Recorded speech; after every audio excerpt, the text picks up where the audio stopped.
Over the past 31 days, me and April have challenged ourselves to start a new eBay store to source items from our attics, take the money we receive from potential sales, and flip those items for even more money. Now, while this may seem like an easy task, the results were interesting. This is what we're calling the 0 to 1,000 challenge.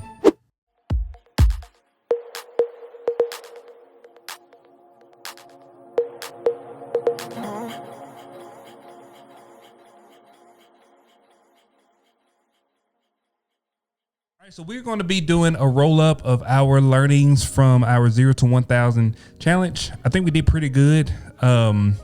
We ended up making about 75% of our goal.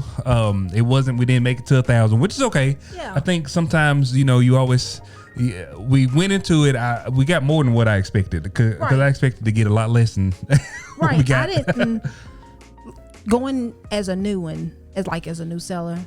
Like, I always expect the worst. Mm-hmm. I'm always like, I ain't gonna sell nothing.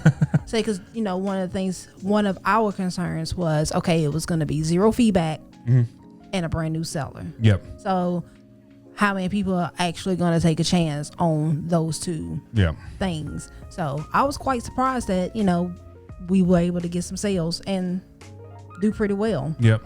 And so we'll give you all the official numbers here in just a little bit. But the first thing I want to talk about was a couple of the mistakes that we made. And I don't know if it's just because we were doing a new store, but the first mistake that we made was there was a couple of large items once we started getting the items from the bin store that we listed, and I didn't think about the shipping on them because I'm so used to doing the shipping on our old store. Right. And I didn't put down not to include or to exclude U.S. protectories, which is going to be like Puerto Rico. Right. So I sold a C-shaped pregnancy pillow, which is huge, and I already knew that we wasn't gonna be able to ship it. Right. And so if that happens to you, this is advice. Don't panic. If you are a new reseller and you sell something to Puerto Rico and it's too big and it's going to be too expensive, don't panic. All you got to do, you send a person a message and let them know what the situation is. Tell them that the shipping is going to exceed the cost of the item and that you can't ship it out, and ask them, is it okay for you to cancel the order? Right. So once they tell you yes, it's okay for you to cancel the order, you cancel the order and you put buyer request to cancel. Right. And it doesn't ding your account. No harm, no foul. Right. There is going to be an odd chance that they don't get back with you. But if they don't get back with you, I will go ahead and cancel the order, and I will put down the option that I always choose if they don't get back with me is to say that there was an issue with the buyer's address. That's another one, and that doesn't ding your account either. Now, they still could leave you negative feedback either way. Even if they told you that you could do it, you could still get negative feedback. So that is an option. That's still a possibility. But usually, if they tell you, like if they already know the circumstances, most time, they're just happy that that you let them know that you sent them something and said, hey, this is what's going on. Yeah. Other than just canceling it, and then they don't receive an item, they don't receive anything except for a cancellation notice. Now they're mad. Right. They're like, wait a minute, why did you cancel my order? So communication is always going to be key. Yeah. So with anything. Yeah. So that's the biggest, I think, failure that we had really with the challenge, other than not making our goal. I don't count that really as a failure. Right. The second thing that we learned was about the store. So I'm gonna go into the computer and I'm gonna talk through the different store settings, and I'm gonna show you the store settings that we chose, and I'll go over the prices and stuff like that. Okay, so we're gonna go into the screen and look at what our actual sales was, what we sold, and kind of where we ended up. The total sales for the last 31 days was $756.07, which is pretty good. Like I said, it's about 75% of our goal of 1,000, but it's okay. It's fine. So we did have to switch to a store to get the view that you're seeing right now. We definitely did not have this view before. It was like just the old school, just like kind of a stack of your orders and you didn't see all the analytics and all that kind of stuff. So we did have to get a store. I'll dive into which store option we chose here in just a minute, but I want to go over our sales and kind of show you exactly where we're at with the sales and what we actually sold. So we actually made a total sales of $756.07. The total selling cost was $159.66. That's going to be all our fees and stuff. So we had net sales of $550.61. So we made about $550 profit. So that's after shipping the fees and everything like that, which I think is still pretty good, especially for 30 days, a brand new eBay store.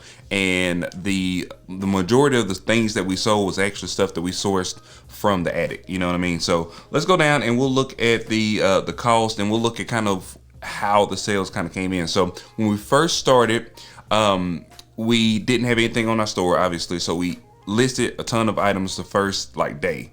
I think the first day we actually listed maybe 11 items, and then we didn't list anything for 7 days, like a 7-day period, all the way to the very next week. So what you can tell is we had a spike in sales here on that first day that we listed everything, or maybe it was the day after we listed everything. Well, then we had another spike in sales the next time that we had a listing event, the next time we listed a bunch of items, and then the subsequent days behind it we actually had some sales. Well, then we didn't list anything for another 7 days. We didn't sell anything. We didn't sell much for those days in between. Then we listed again and we had a couple more spikes in sales. So I can see a direct correlation with listing items, especially 10 to 15 items, getting those listed, and then getting the algorithm, kind of giving the algorithm a push so it can kind of push your store, your stuff out. So there is a benefit to that. We learned that. We also learned that if you have a store, it's not necessarily, I don't think that people necessarily look at your store as a new store per se. I mean, it probably does give some sort of, I don't know, not so warm and fuzzy feeling when you look at a store, eBay store, and it's a brand new eBay store. They hadn't had any feedback or anything like that. Luckily, the very first person we sold to actually gave us positive feedback, so at least gave us one positive feedback, and then that same person actually ordered some more from us, and then they gave us some more positive feedback. So we had two positive feedbacks for, I think, 5. They counted it as 5 transactions because it was 5 items that this person bought from us. So let's go through the things that we sold. We actually sold, you can see the first couple days was all Super Nintendo games. Y'all saw me clean them. Y'all saw me list them.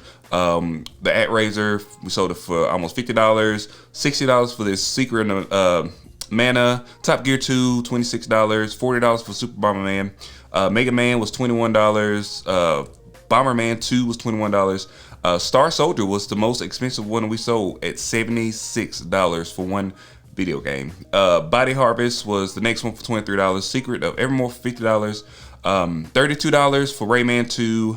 Battlezone was $23. Then Doom 64 was $32. Banjo was $34. So those, however many video games those was our first sale. So that gave us our initial pot of money to go and purchase things from the bin store. So I think the first payout that I physically got to our bank account was for $90. So I took those $90 and I went to the bin store and bought some stuff. So I made that video showing y'all the stuff that we bought from the bin store. From that bin store trip, after the same day we listed all that stuff, we sold this rear shock for a golf cart for $71. We got it for $5. We sold it for $71. So that was a pretty good little flip there. Then the next thing we sold was this paddle board, and I bought that for $5, or it may have been $7. It was $5 or $7. We sold that for $74. And then we had some more video games that we listed.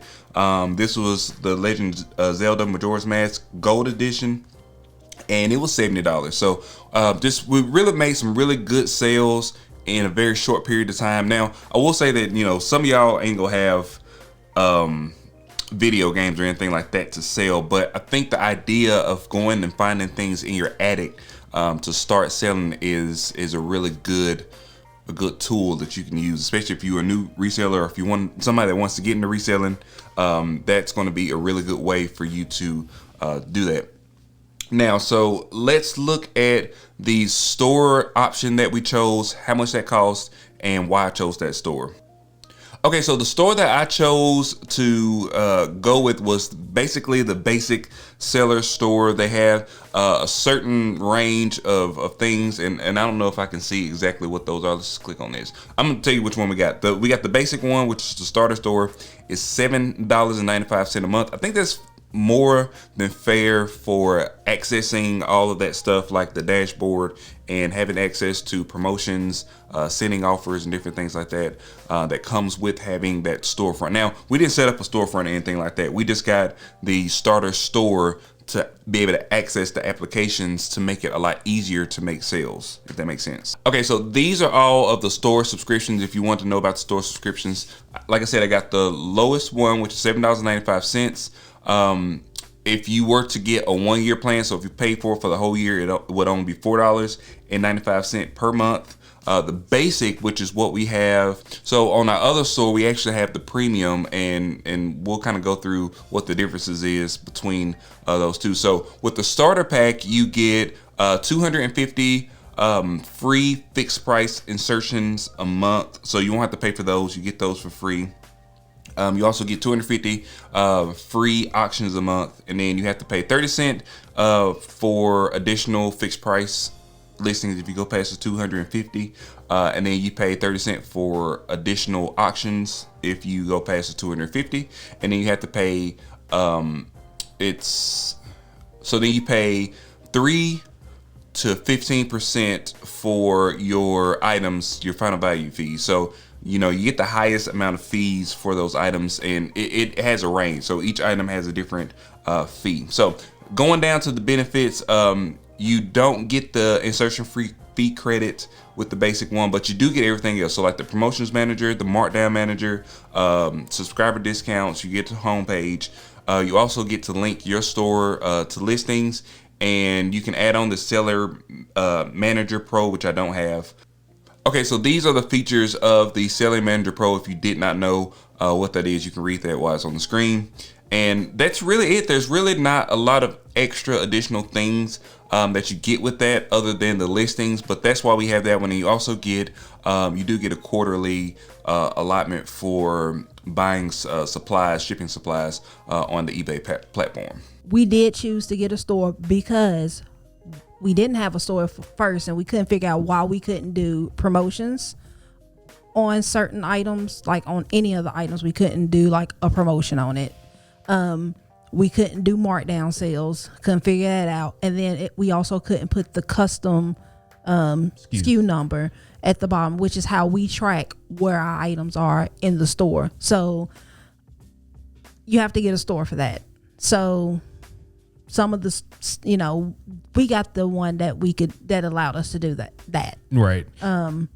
And I don't know which one we got, which is like $7 or something. Yeah, it's like $7.99, which you'll see that on the thing. But the biggest thing is, if you have issues, don't be afraid to click around and do research and Google, because that's what we had to do, because I hadn't done it in so long. I mean, because we on our other store, like we have the eBay store. Mm-hmm. We pay for it, so we just assume, okay, we're gonna open up this new store and it's gonna do the same exact thing as the store that we already have, and it didn't. So I know that's one of the biggest things. Like, we go get on here and be like, okay, all you gotta do is start this eBay account, and you just get on there and list, and then we tell you to do all this stuff, and then you can't even do it because it's a new store and it doesn't have those options. So you do have to pay for something to get those additional options. So overall, I think that we did pretty good, even though we didn't reach our goal. I want to make sure that everybody understands that we didn't necessarily reach the $1,000 goal, but I do think that we learned a lot, and especially it's going to help us as people that this is a place to foster learning. So I think it's going to help us with helping other people, because we have that knowledge and we can help them kind of get through that. You know what I mean? And then also we made some money. I mean, we did. Well, you see how much money we made in 28 days. Right. So if you were a person that wanted to get into eBay and you was nervous about it, you didn't know if it was going to be a good thing for you, but you wanted to get some money for a trip or something like that, you know, it can be done in a 30-day Right, you can make something. You might not make 1,000, but you might make 1,000. It just really depends on the items that you're selling. Right, like, cause you can have this like really great item just sitting in your house that you're not using, like a PlayStation 4 or something, and Yeah. they flying off the shelf. April saying that because she's supposed to be selling a PlayStation 4. She ain't gonna do it. I got 2 of them I need to sell. I ain't done it yet. We're not gonna talk about it. But yeah, you can have something like that you know that you're not using that you could sell, and I mean that might sell like way quicker than like some of the items that we do have listed. And our number 1 top sellers was the Super Nintendo games, Right. Like by far. Yeah. So I think that's going to be it. So if you like these type of videos and you like these types of challenges, we will be doing more challenges in the Right. future. I don't know what the next challenge is, but Me we're gonna figure one out. And Right. we're gonna do it. Just like, share, and subscribe to the channel. Hit the bell notification so you get notifications whenever we release new videos. Also, follow me and April on Instagram, Right. and TikTok. We're on both. We're on Instagram Right. and TikTok. Yeah. So Yeah, put check us out. Put the links. Yeah, they somewhere. have some little glorious links down here at the bottom. And we'll see you guys on the next one. All right. Peace.